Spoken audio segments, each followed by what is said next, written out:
Welcome to the Serious TV Drama Podcast. I'm Scott, and saddling up alongside me once again, why, he's the Doc to my Wyatt. I'm the noise to his quiet. It's Brian. Hey, Brian. Hey, Scott. I guess I'm Doc because I'm a retired old gunfighter living in a hostel somewhere, being cared for by women of ill repute. And I'm Wyatt because I'm prone to shooting my mouth off. Anyway. So, as promised, I guess about 4 weeks ago, we are back to discuss the final 4 episodes of Justified City Primeval. For those folks who listen to the podcast, hopefully you also checked out the podcast released last week that I recorded with Jamie, where we just had a basically general conversation about just stuff we're watching on TV, which was very Hulu-centric between the Hulu/FX universes. Obviously, we did not talk about Justified City Primeval because we already got a podcast devoted to that. But I just like mentioning the fact that one of the TV series I discussed that I had been recommended to me by my best friends who will not be listening to this podcast because they do not watch Justified.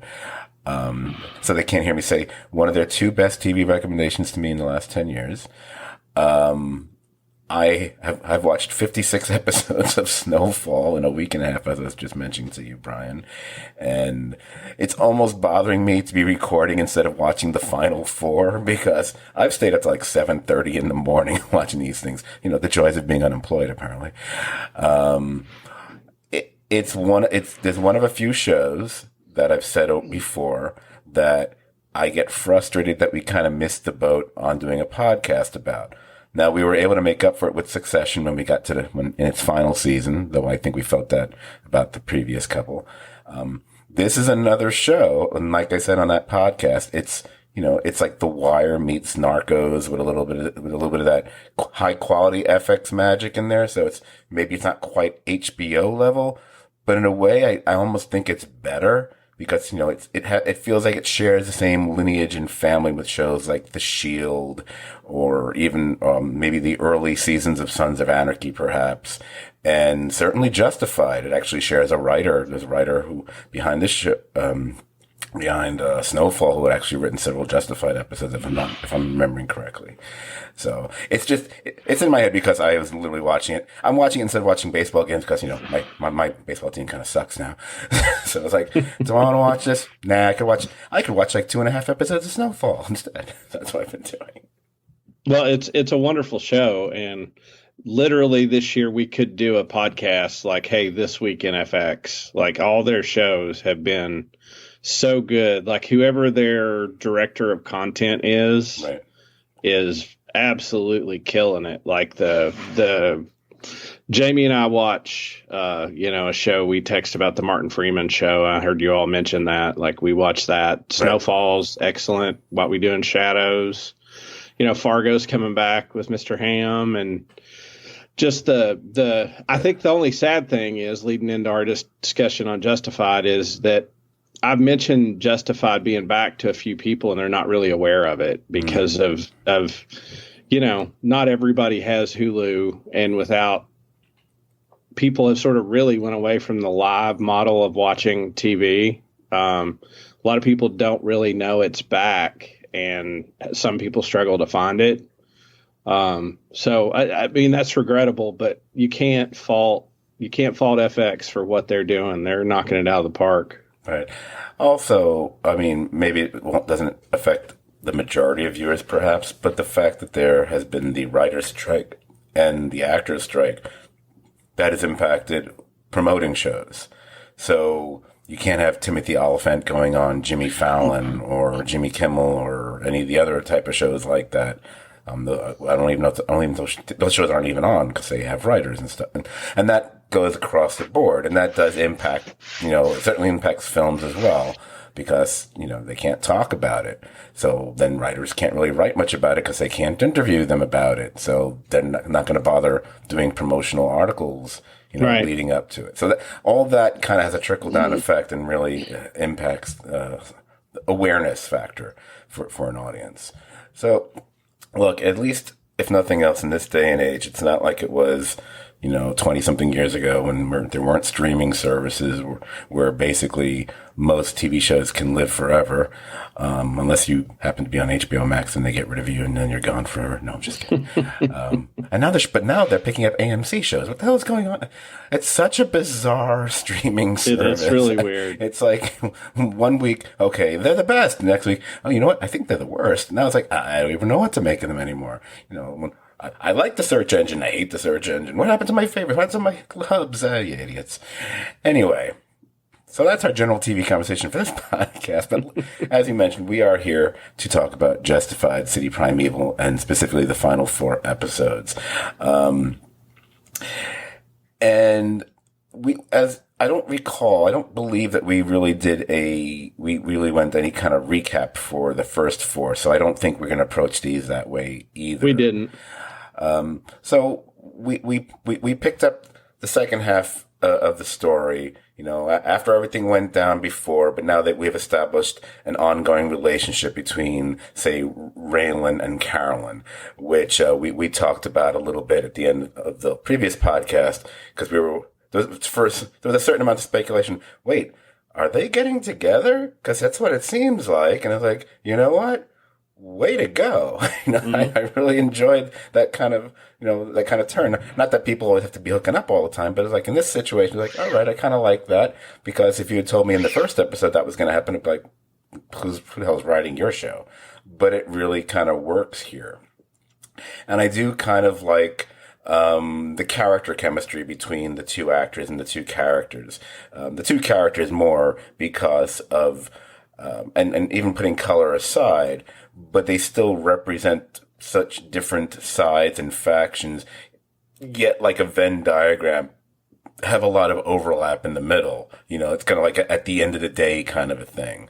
And that's been something that's been kind of an interesting and even unexpected,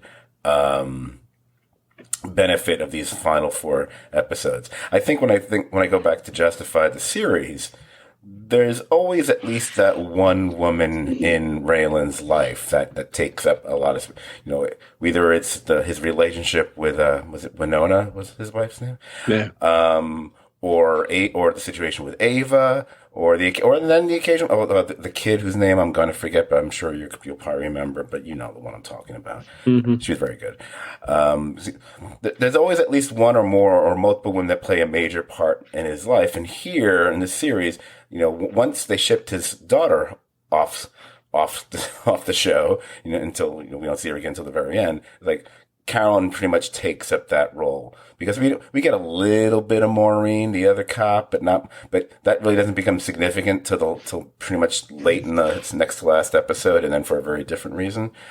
I just like that it's something, considering this could just feel like it's just another season of Justified, but maybe not one that stands out any more or less than your average quote unquote season. It's not a season 2. It's not a final season. It's season, 4.5. It's okay. Anytime they're doing something that's different than what had been done before, and you had pointed out everything from the way the music score is being changed, for the kind of show it is, which probably reflects where it's located, since this is all in Detroit instead of Kentucky, and where we're used to it taking place and stuff. Mm-hmm. So, but I think the Carolyn's relationship is actually a rather significant change, and I don't want to saying a welcome one comes off a little weird, but it's just kind of a different and fun dynamic that I kind of like in the show, if that makes any sense. Yeah, it's a more mature relationship. It's 2 older people who have their own things going on, who kind of carve out a little bit of time. It's not as all consuming, or doesn't take up all the oxygen the way that relationships, in the past have for him. There's a nice level of chemistry between them, and they're both older people who, let's be honest, as you get older, one of the things you do sometimes is cut the bullshit and not do the dance, and there's a little bit of that with them, and I think the thing about Carolyn that's nice too is she's not really a damsel in distress. She doesn't need him to save her. She's got her own connections, her own people. And as we see in these episodes, I mean, she's wise enough to use the book and to go to the Albanians herself and do things to protect herself. She's not completely defenseless against the Oklahoma wild man. So I just like saying that. I had a feeling you would. It sounds like a wrestler. Like he'd be a wrestler on like a local wrestling circuit, the Oklahoma Wild Man. I could see you wearing like a black T-shirt with the Oklahoma Wild Man splashed across it. Absolutely. Speaking of the Oklahoma Wild Man, let's maybe switch over to one of the other interesting couples we had for at least a couple episodes. And I'm talking about Clement Mansell, but I'm not talking about her. Yeah, because, look, I love Adelaide Clemens from Rectify. Rectify. There you go. I can only remember if it was R.E. What's the show? Revival? Revolution? Rectify. She's perfectly fine in this, but I wouldn't say there's something that's like really outstanding about it. I'm talking more about the weird relationship between Mansell and Sweetie that we had with Vondi Curtis Hall's character. And yeah, this is the episode where they really start plumbing through the book. And the joy that we got to experience in this episode is the guy they go after is one Bert Dickey, a real estate agent, who they can blackmail here. And what makes it especially not just sweetie, but sweet, it's David Cross. I mean, anyone who's listened to this podcast knows how big a fan I am, and I'm sure you are, and probably anyone who's been on this podcast, how big a fan we are of Mr. Show with Bob and David. Bob Odenkirk, David Cross, and of course, his amazing, wonderful work on Arrested Development. So anytime David Cross pops up in something, I get happy. And especially even when he's playing it very low key, he's not going really comedic here. But the problem, of course, when you have someone like David Cross, even when he's delivering a straight line, it still feels like he's telling it's like a sketch comedy bit instead. If that makes sense. It is, and with a name like Bert Dickey, I mean, he could be on Arrested Development or on the Mr. Show. He could be on either one of those with a name like Bert Dickey. So he was a neat addition because this whole show has been pretty grimy, gritty, dark, and even though he didn't play it up big for laughs, I thought he brought a little levity to the seriousness that was nice. Yeah, absolutely. I always kind of wished that only because the storytelling was so tight, or maybe I should say tight. I always wish they'd found some opportunity to just throw a bone for a scene somewhere with David Cross in either Breaking Bad or Better Call Saul, so we could have, because the two of them have appeared together on several other shows, including Arrested Development, actually. And you can even go back to they both appear on news radio, if I'm not mistaken, together. And I think maybe, I want to say Just Shoot Me, maybe at one point. There's been a number of times there's a little bit of stunt casting. You get the two of them in the same place together, and I really would have liked to have seen that. Or actually that Lucky Hank show. That's a show that Cross really should have shown up. Oh yeah, that would have been great for him to be some wacky professor of like philosophy or something. That would have been amazing. Dear AMC, can you? Okay. Anyway, so. They go to blackmail him, and the important plot development here is two things. Number one, the fact we establish, might be a character thing, Sweetie is clearly willing and willing to lower his blackmail demands maybe far more easily than a crook should. That almost seemed comical to me when you drop from like 30,000 to 10,000. It's like, wait, what?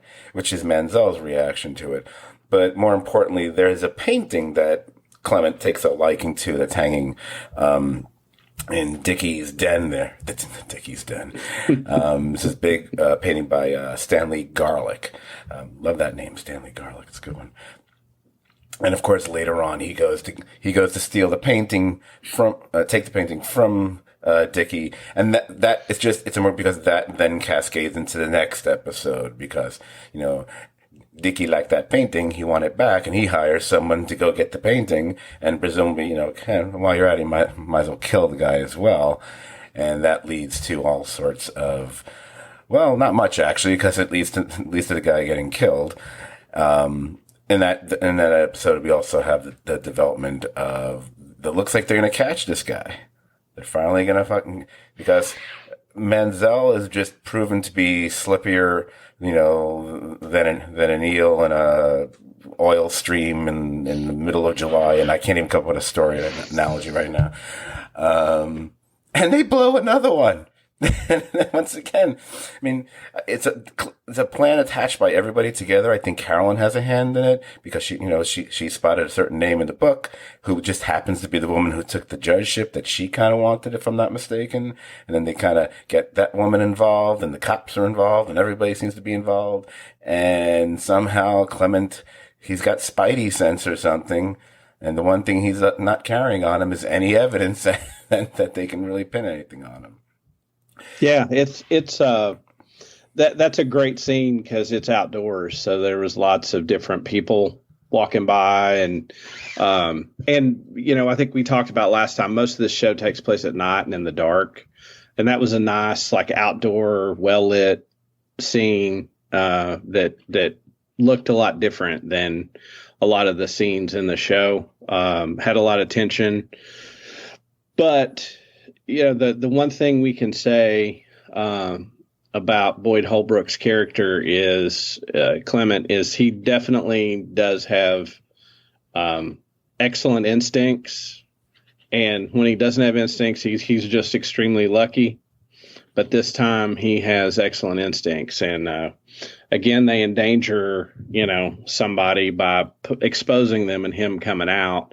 But it did make me wonder after we finished the show, it did make me wonder if maybe he was tipped off or, we have the dirty agent that's exposed later. Right. That if maybe he wasn't as clean as they said, or, that if some of his luck was facilitated by people that didn't want the case solved because they wanted to put it on somebody else for a different reason that we see very clearly.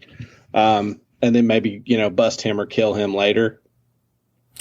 Interesting thing with his character, and maybe we've seen this before with major antagonists, how actually we do. So maybe it's just a common theme that runs through a lot of them. They can be the type that seem to be a few chess moves ahead, very strategic and calculating, and yet be incredibly impulsive as well. Yep. And just, break in the moment and just go and derail their own, plan, whatever, which is basically the core and what starts off this guy's storyline to begin with, because, he ends up going after the judge and that whole situation just because of basically a middle finger at the traffic thing, we're getting out of the parking garage or whatever. Yeah, leaving the casino. Which then, leads to murders and all this other stuff. And thus we have a show. But I noticed that it's like, okay, he's really smart, and then he does these things. But I think it reminds me of how athletes do so well, and they often attribute how well they do to their confidence. And that's the thing with this character. Throughout the entire series, there's never a point where you see him kind of questioning his own actions or even stopping to try to think of wait, what should I do now? Or deliberating things. He seems to always be pushing forward. So that I thought that was kind of he's a bit blunt force. But there's nothing wrong with that, of course, for villainy. I think he has that feeling of being Teflon, like he's invulnerable, which really explains why his last words are kind of like the way they are when he does meet his end at the end of the series. Yeah. But there was one thing I kind of left out from this early in the series, but I just want to go back to because it's a great scene. And also, we talked a bit about it, or anticipating something more with this character in the first podcast for this City Primeval. And that was when Raylan actually, in the previous episode, he actually met Raymond Cruz. And, I didn't know how they let him on the set of The Closer because, no, I'm just kidding. Did I make that joke last time? I don't care. But Raymond Cruz gives him kind of some backstory about, and it's about the Cruz character. And one can say, well, we're never going to see this character again. I mean, it's a nice little scene, but doesn't really add up so much. It's like, no, but I think it tells a story not simply of Cruz, but it's kind of like a bigger story about, almost like this is Detroit. This is the way things have been happening. It's, it's kind of like the way Chinatown, Right. was in Chinatown. It's a specific incident, but it's also showing how, morals kind of, get blunted away, and you can kind of become more inured. Is it inured to the system? I don't know. Inured, yeah. Inured. And also, the other reason we need to bring it up is because it's going to have an eerie parallel we're going to see by the end of the series. Oh, it definitely has a parallel. The story that Cruz tells is how he's going after a criminal who then visited him at his home, to have a drink together, to have a beer. Sound familiar yet? And then at some point, the guy looks like he was reaching for something. Cruz kills the guy. It turns out he's only reaching for a bottle opener. Well, that's, Or a cassette. Or a cassette tape, not an 8-track. But the way Cruz felt about it was, it was going to be deemed self-defense, but he sleeps just like a baby about it. Yeah. We don't get anything from Raylan about that, except the fact of what Raylan's career decisions become. And I think that's something you tie to that. I think that leads to that. I think if he doesn't shoot a man who didn't draw on him, he doesn't retire. He doesn't quit. Well, he quits. He doesn't quit. Well, I think they say later he retired, but I do think that the experience in Detroit shook him a little bit in the way things were happening. Mm-hmm. And I think I talked about it a little last time that there's a certain honor to Raylan Givens that he thought, some of the other law enforcement people didn't share.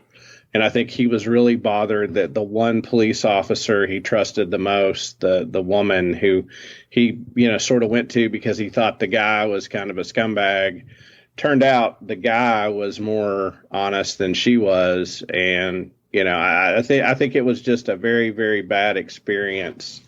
And as the chief, in a neat little cameo by David Koechner, at the end as his boss giving the speech for the boss that's retiring. And the boss says something like, Raylan Givens, only guy to go to Detroit and step in shit and come out with a diamond.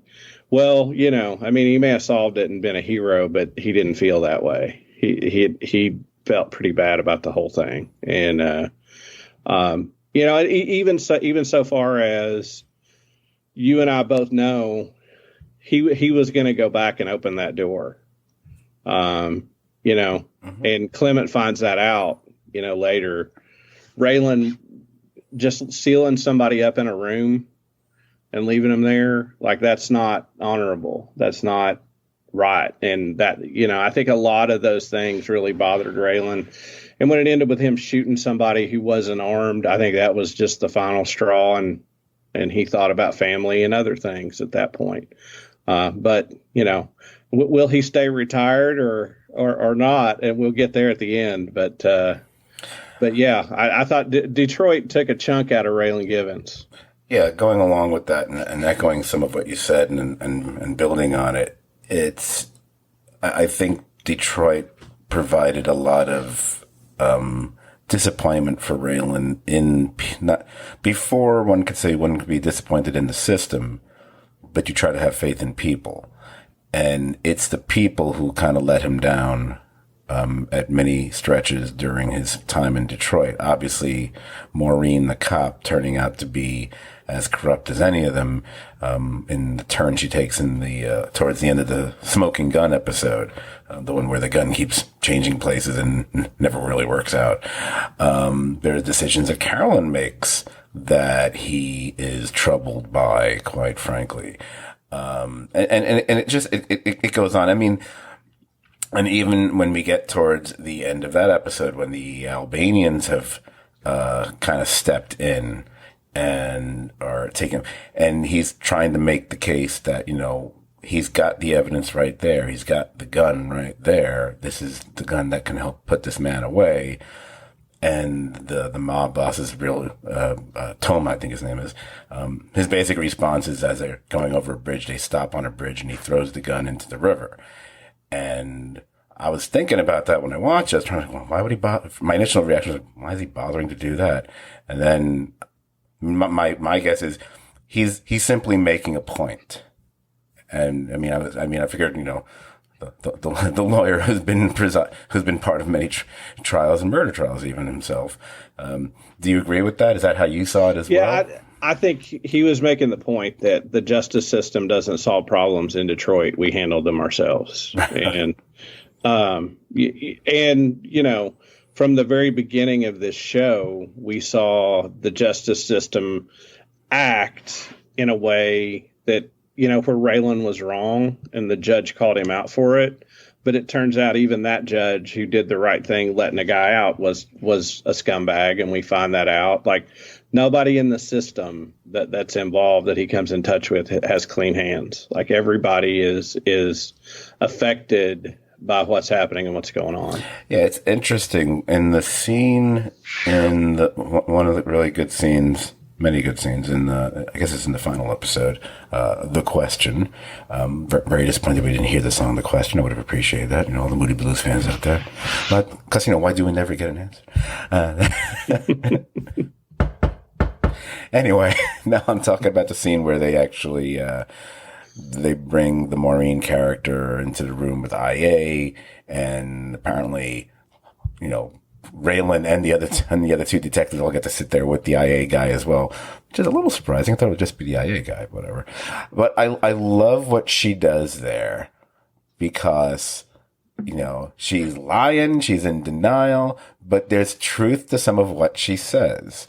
And whether it's, there's the truth of it being what she honestly believes and what may actually honestly be the case. Because as you pointed out, what we've been seeing is there is a lot of shady shit that's been going down in Detroit.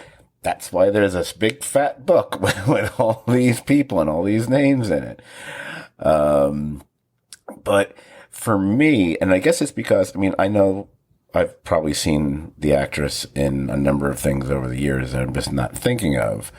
But the thing I know her best from, because I watched the entire series, was Sneaky Pete, which has a very similar feel to the Justified universe. I believe there's got to be some actors that are shared. Obviously Margot Martindale was in one and she appears in the other. And I think there's a few other people. I'm not going to run down that list of people, but definitely there are a few. But it just feels like it could be taking place in the same universe. And she is such a, I want to use a word other than good. She is certainly not a corrupted individual in that. She's virtuous compared to most of the people all around her in that series. And that's what we're led to believe as we're watching this show, episode after episode. It's like, oh, she's being a little bit righteous and she's good. And Raylan even gets to stay at her house and we see the kids and we recognize the father from, oh yeah, remember when you were a big deal in Nurse Jackie for like 1 minute and then I don't know what else you've been doing, but he's probably been on some CBS show that I don't watch. I don't know. And then all of a sudden she makes the biggest character turn like, ooh, ow, that's straight out of 24, man. Did you just shoot Jack Bauer? What's going on here?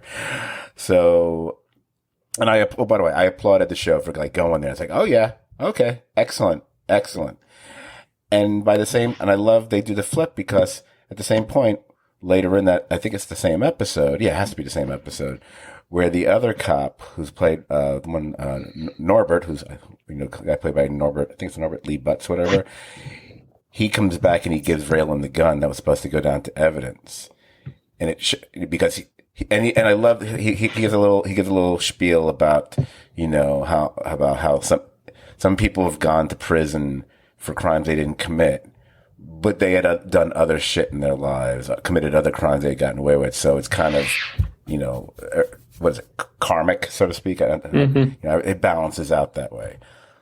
But when it doesn't, and when it's not, and he that's what he can't abide. It shows like something, her flip, and he has a little bit of a flip. It shows that this man, just like Raylan, actually has a code. I love when you establish a character has a code. There's a line, they may seem like they do things, whatever, but there's a line they won't cross. And this is a line this guy isn't crossed just to get a name off a board, especially when you're doing it in support of a fellow detective who turns out to be, fucking corrupt.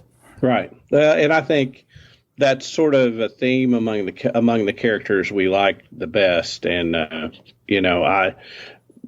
where we lose Walter White's when he starts going off of what he's been and crossing that line, from what we even find acceptable. Right. But like, if you think even in this show, I mean, Sweetie just wanted to get enough, and Sweetie didn't want to hurt people. He didn't want things to go wrong. He'd participate, but he wouldn't go that far.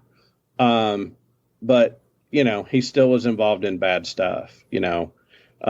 Carolyn used the book, and let's be honest, like, she used it to hurt somebody. But when it went to a certain point, she couldn't even worry about representing her client anymore. She had to take a step, and that sort of moral ambiguity is something I think a character like Raylan struggles with, because he can't make those choices. I mean, we've seen him multiple times not shoot people that he could have, or give people second chances or third chances. And, the moral ambiguity, I think, really is something his character found disturbing throughout the show. Right. But the thing I love about that scene in the interrogation room is that she changes the tone when she figures out what they have. And it isn't, I didn't do it. It's, you can't prove it, which is a completely different thing. Oh, of course. Absolutely. She's defiant about it. Yeah. Something you kind of sort of piggybacking on something you said, and I'm going to use a whole bunch of animal phrases here. I'm going to go from, piggybacking to dovetailing to something. All right. I know he's going to listen, so might as well do it. So shortly after we released the previous podcast about the first 4 episodes of this season, one of our more regular listeners, contributors, and I guess he appeared on that weird one with me, Mr. Gott, had messaged me a few times about the, or at least once, about the podcast, big fan, but he wanted to know, he was trying to remember if we had, because I guess he listened to it over a couple different days or nights, I don't know, not like I'm going to remember anything he said.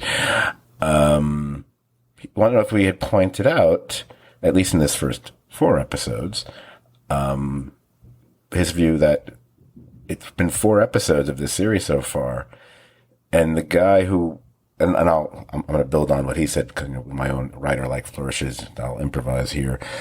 The guy who starts off the original Justified series having a showdown, like out of the Old West, which became kind of a running thing from season to season. There had to be at least that one, we're gonna go Old West on you, whatever, draw and whatever. That God had perceived that he had yet to draw his gun in 4 episodes. And if you thought that was significant, whatever, I personally didn't think it was that significant, but that was just maybe, I was also being just a pain in the ass to him. Cause I said, well, he does have that shotgun in the very first episode, but that's different. It's not the gun, whatever. Although, and I couldn't remember, and I couldn't be bothered Does he have his I think he did gun draw his gun where they go into the and house? save the girl in the apartment with the Albanians. The one where Norbert ends up shooting the guy. Oh, you're talking about the roommate Standoff. Yeah, like where they're going to find the girl mm-hmm. and her roommate's being tortured, and they bust in on them. Yeah, I didn't care enough to go back and check things because he can. You know what, David? I know you're going to listen.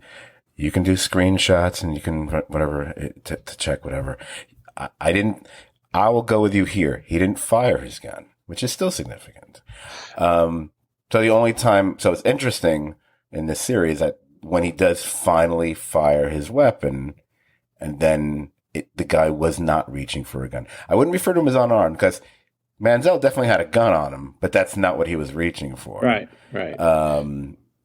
And I think that is what makes it significant. The fact that one time he actually uses his gun, and thus Manziel, his last words like, why'd you kill me? Why'd you shoot me? Why'd you kill me? Whatever. I think he says something along those lines. Because he's just shocked by it. Again, he's shocked because this guy's been Teflon this whole time, and maybe he thought literally he was Teflon.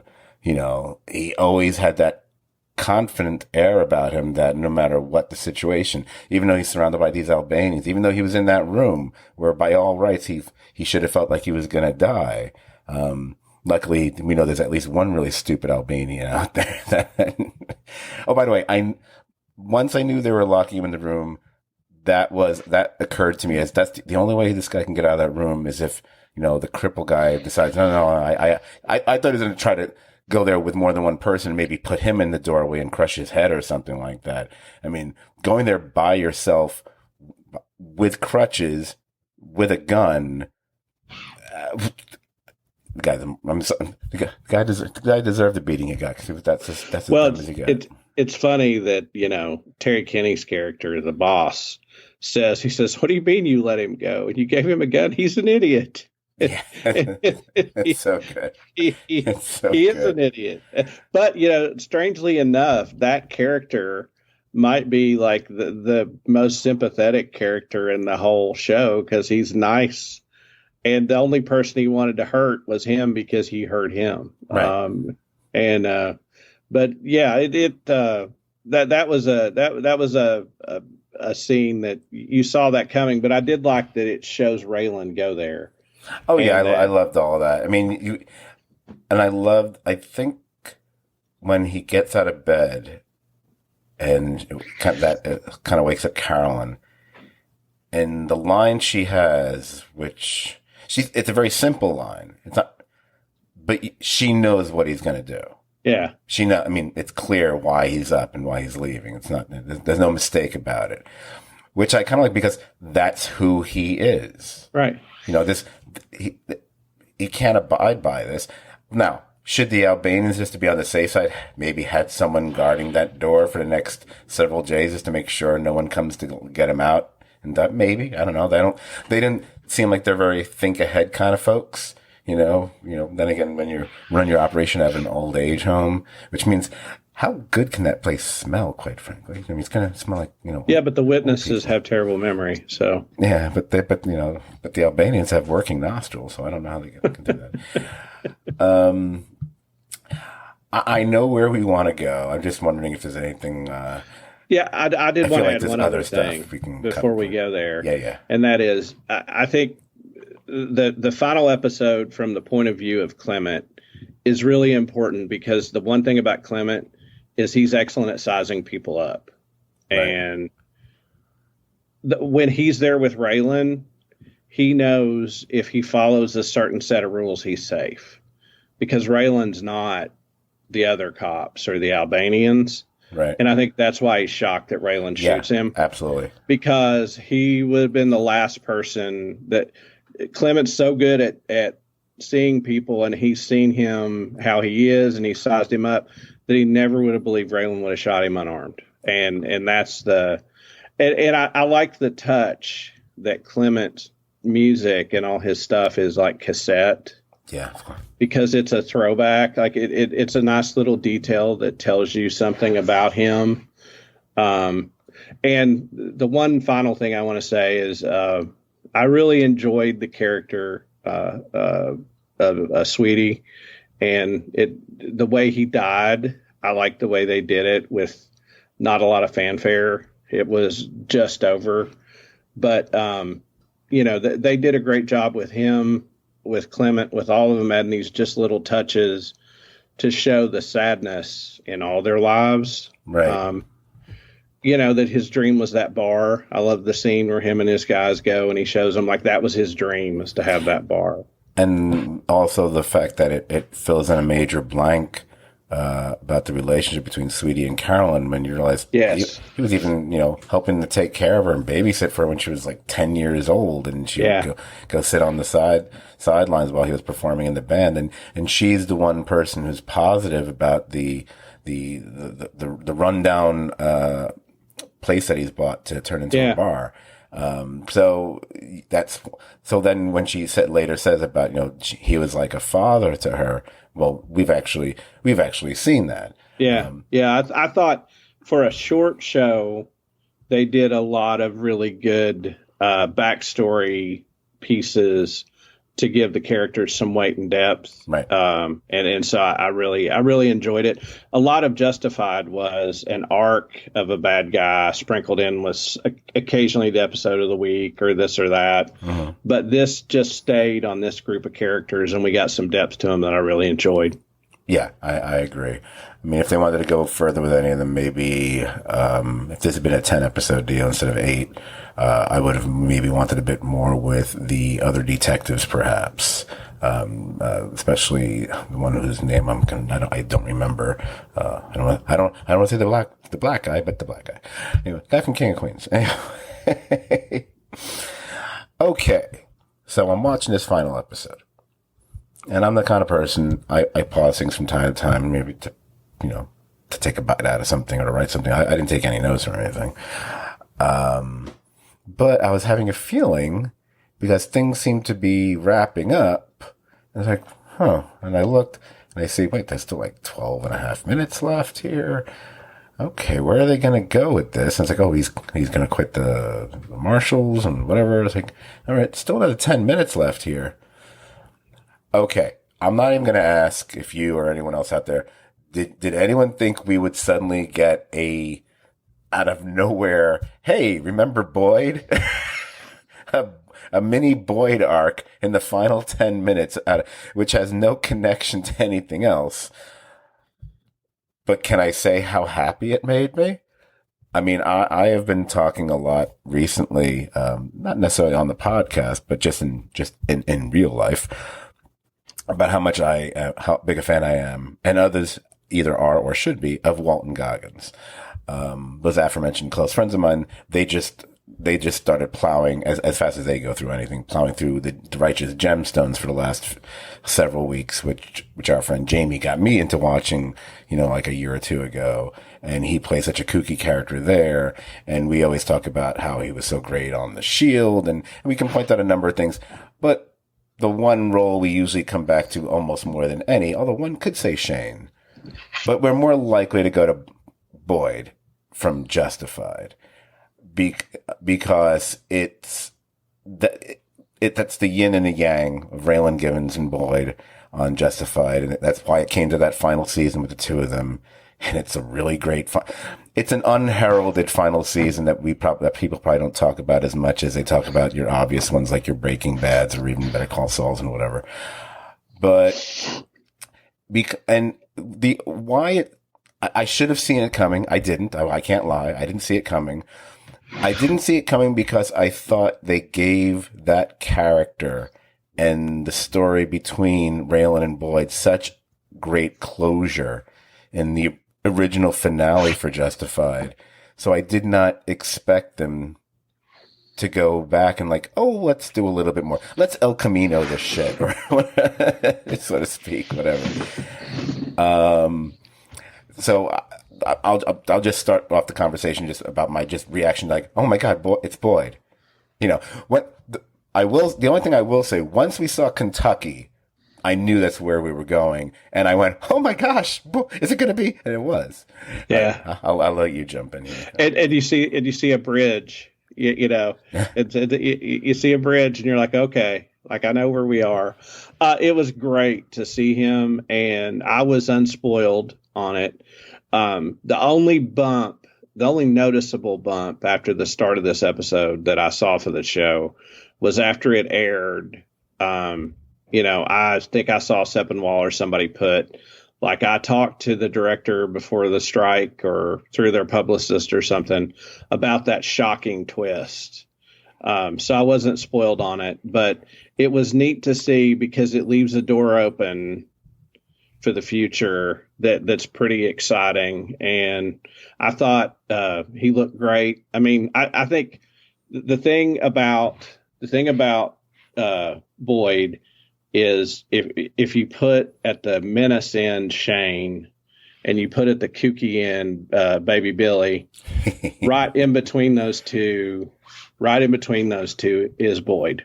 Like Boyd had some of the funny lines, but he also had menace. Like, it's a really good balance of his range as an actor that he can do a lot with. Right.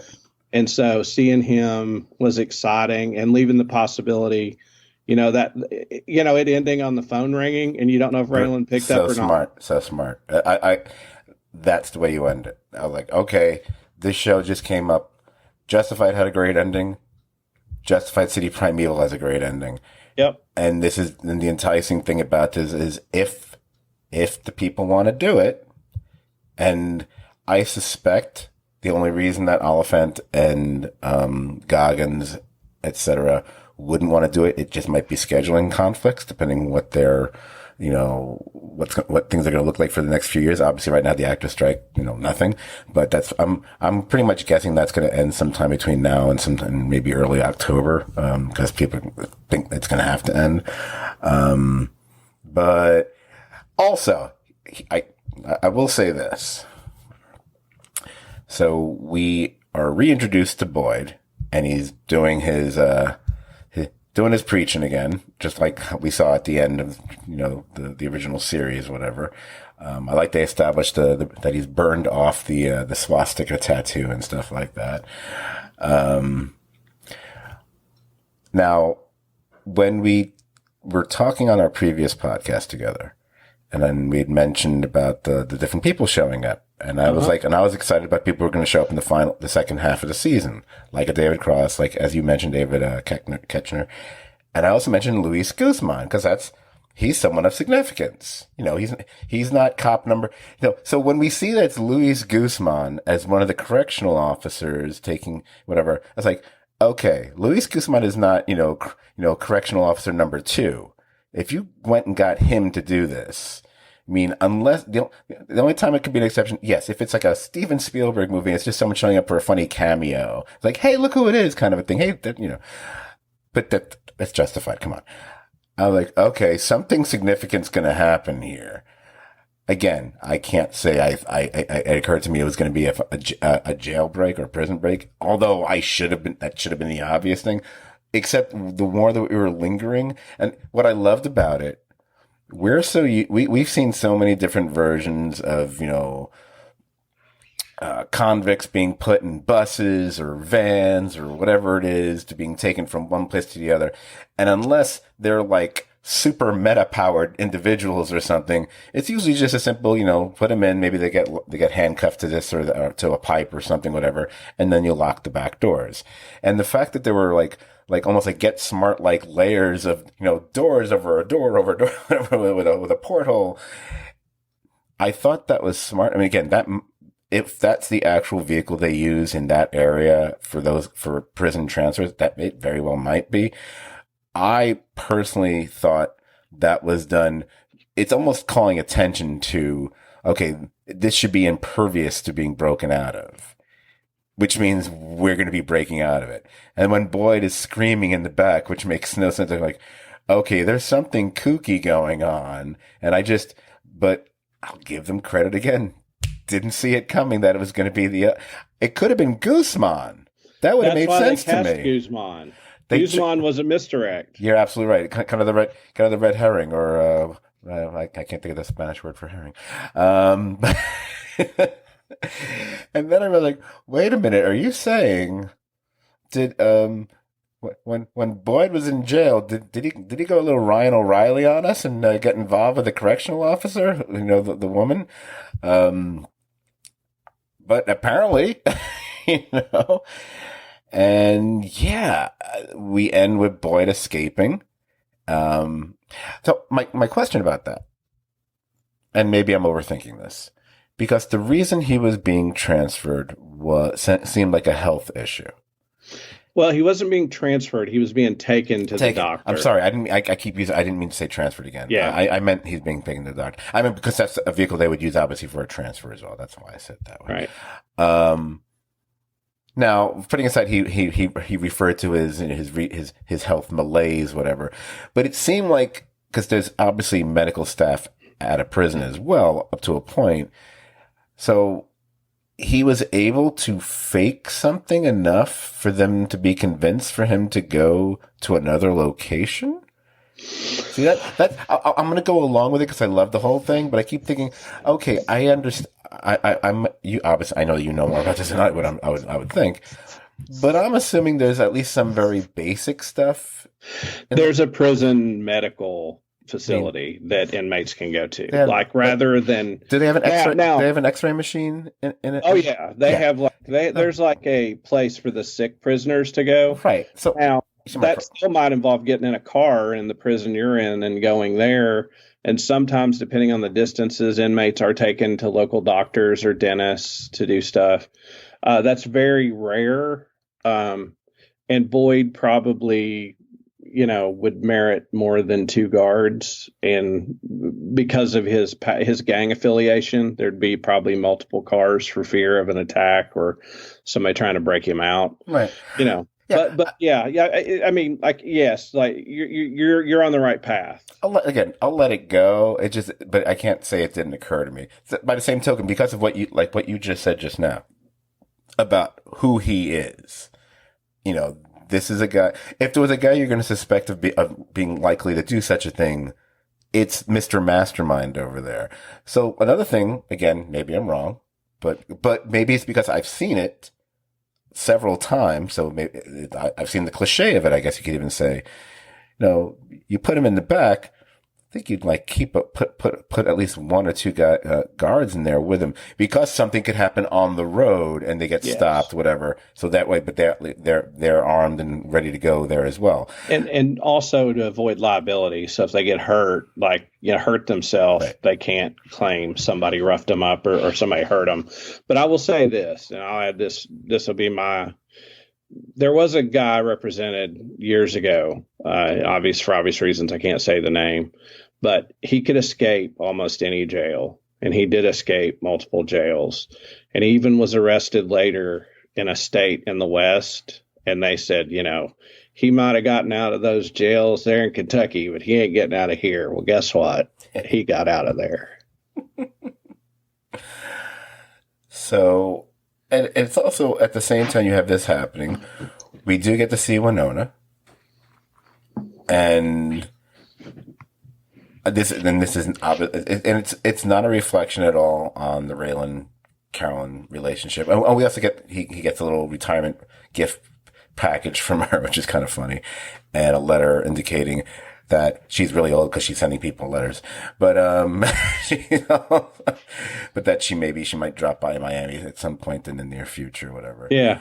So and love all that, but there was something. Maybe it's just the rush of memories, like seeing Boyd again. You get the rush of memory of, oh, it's Winona, and you said, and just in that brief scene together, because they played so many scenes over the years in Justified, and they were up and down and all the trials and tribulations that let's be honest, that he put her through. And even though there were certain things that she did, she shouldn't have done, then with, certain money things, if I remember.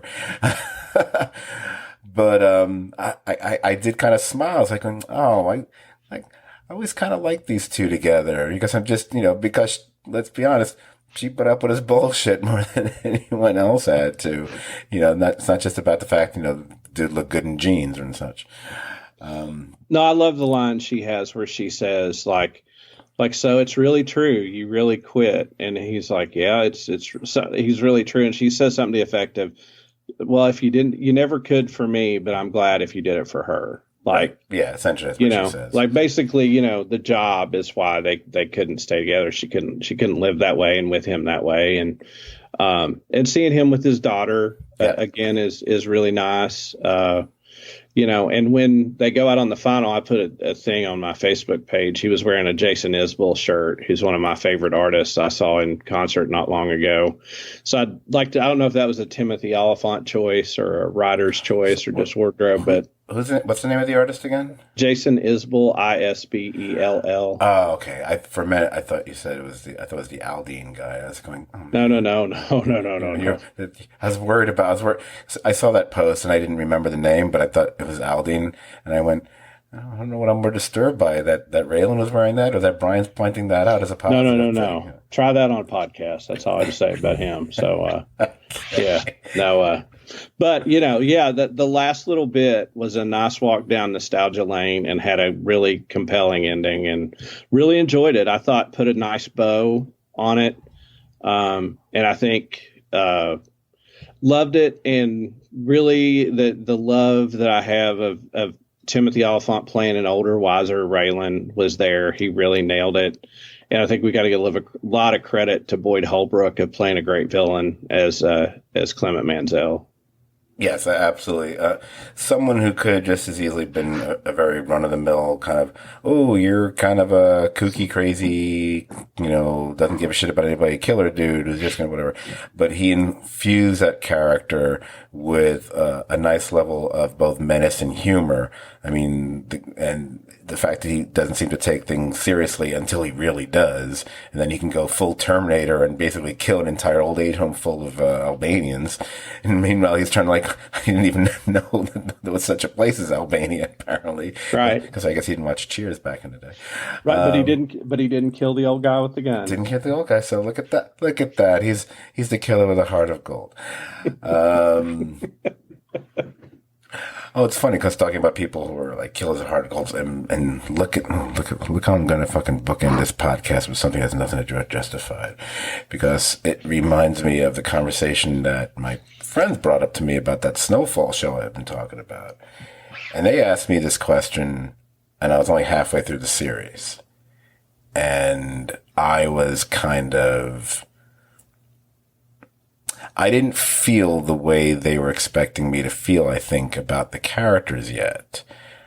But as I got further, I started to say, oh, okay, I see why you asked me that question. And it's probably, if it's not the number one reason, it's the top three reasons I wish we had done a goddamn podcast about this show, and I've been watching it all along. Because that show has these two characters. You got Franklin, and you got Teddy. And as we follow them, I mean, you can say Franklin's essentially the main character of the show. It's where all the promotion lies or whatever. But, if he's one, Teddy's kind of 1A. To make it simple. And then again, I was asked this, I was basically I'd watched 2.5 seasons when they asked me. I hadn't even gotten to the end of the third season yet. Who's the worst person? Franklin or Teddy? And even at that point, 25 episodes into it, I said, that's a really interesting, it's so simple a question. It's like, and yet it's not, because that's a debate. You can take either side. And this is what I'm saying, 2.5 seasons into the show. And I think you can kind of have fun and win that debate, or not win the debate, make the case as you would do, whatever, for either character. Now I've watched 3 more seasons. Now I've watched 5.5 seasons. I got more. I got 4 episodes to go. I was like, and I gotta say, every episode I've made a decision, and then it kind of shifts and changes by the next episode. Because I'm like, oh, it's clearly Teddy's the worst person because of blah blah. And then Franklin's like, oh wait, no, wait. Okay, Franklin's clearly the worst person. It's like. Okay, these two are dueling to the end of who's the worst person? And it's interesting because one of the arguments that people make about shows and shows that they don't, that they don't get into or don't like is, oh, they don't have someone to root for. Or there's not the, whatever. And I was kind of go, shut up. Because, how did you watch any Scorsese movie for the bulk of his career? Who are you rooting for in Raging Bull? I'm sorry. Who are you rooting for in Goodfellas or Taxi Driver? I'm sorry. If you watch reality TV and you tell me like, I got to have a good guy to root for, GFY. No. I watch reality TV. I want bad people to root against. I don't care about good people to root for. Right. But with this show, that literally could have been, if we had podcasted about that show week after week, whatever, that could have been the ongoing question. We could have done our own tally votes. Crap. Yeah, I used your damn thing. Shut up. Like, I just promoted your stupid podcast that I may or may not eventually appear on. I guess it's fresh in my mind along with Justified, City Primeval, because I watched them back to back today, and there's a certain seamless kind of nature to them. It's like, oh, I wish you could have an episode where Raylan shows up, except Raylan might get killed. Because because they've reached a point, cause once we got to this final season, I'm like, all right, I got a feeling bodies are going to start dropping that I'm familiar with that are going to make me kind of sad. And we've already gotten one like, oh no, that's someone who became one of my favorite characters. And okay, you know what? I'm betting other characters are going to be joining that character, because I'm like, I bet you're going to die, and I'm pretty sure you're going to die. And you know what? One of you's got to die. And I'm telling you right now, I haven't watched the finale yet. I swear to God, if they do a thing where they, kill each other, I'm going to be pissed off. I'm sorry. I'm just saying it officially. If it happened, it happened. I don't know. It's going to piss me off, because I'm like, there's a line that's used a few times throughout the series. Pick a side. Pick a side. You're going to have to choose. Pick a side. I'm saying to the rest, you know what? Pick a side, because do not have both these guys die. I don't know if that's what happened. I'm going to find out in the next 24 hours, because I'll watch that. And if there's a standalone podcast in 48 hours from Scott that's about 20 minutes long, of course, you'll know what happened. Dear Snowfall riders. Dear snow fuck riders. No. Anyway, with that said, I just had it. It's fresh in my head. It's TV related. It's the podcast. I wanted to get it out there. Hopefully, folks, if anyone who's actually seen Snowfall enjoyed it. I did not spoil anything about it saying that, so that's a good thing. Much like that podcast I'm telling people to go back and listen to. That's, the one where me and Jamie have a quickie. But, I mean, conversation, of course. But I just wanted to get, squeeze that in here, because that's what she said. All right. So if you people enjoyed this podcast, you know what else you people enjoy? Our Facebook page. The Serious TV Drama Podcast page. Like the page and join the conversation about shows like Justified. Hey, like Snowfall. Like pretty much anything TV related. Hey, pop culture related, whatever, or just be silly. I don't care. I only delete things on the Scott Forgot the 80s page. I don't do it on STVD.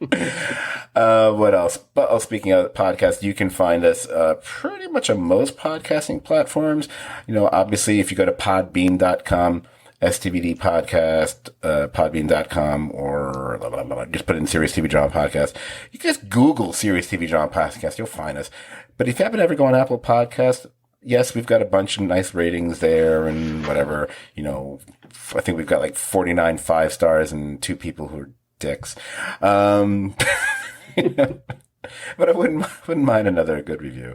You can also follow us on Instagram at Serious TV Drama, and you can follow us on X, Twitter, whatever the hell it is now, and we are there. It's at STVD Podcast. STVD as in Serious TV Drama. Okay. I do not know what the future is going to hold for the Serious TV Drama Podcast between now and, Fargo doesn't come back to late November? I think it's November 21st or 2nd or something like that. Okay. I haven't really peeked at the upcoming TV schedule for the next couple months. I don't know if things that were going to come out in the fall probably have not necessarily been delayed due to the writer strike and actor strike, but it's possible that they haven't. I don't know. I don't have a crystal ball. I don't even have a magic 8 ball.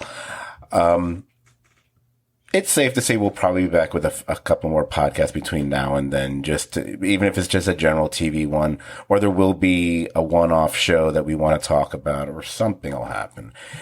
But to appease y'all, especially if you like the combo of me and Brian here, Brian will also be joining me next month, sometime in September, on the next Scott Forgot the 80s podcast. Remember, that's Scott with 1 2 when you're looking for us.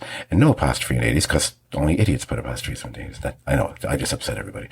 We will be knocking them back as I finally get around to seeing the Patrick Swayze movie Roadhouse. And I'm looking forward to that only because I've heard so much about this movie, so how bad could it be? Well, buckle up. You're in for a ride. We should have done an all-time special one. We could have done like a double feature, Roadhouse / cocktails, and that also deals with like bartending and shit, whatever. I don't know. I mean, I know Roadhouse is in a bar, and I haven't seen Cocktails, so I only was like, wait, isn't Brian Brown in that? Does anybody remember Brian Brown? Is he still alive? FX. I don't. Yeah. Oh, FX, right? Oh. FX the movie, not FX the network. Yeah, FX the movie. There you go. See, it all came back together. It all came back together. Anyway, Brian, as always, thank you so much for joining me on the podcast. Folks like you and Jamie are always fun to have on. Well, I enjoyed it. Adios for now to our good friend Raylan Givens and Justified, and we'll talk to you soon.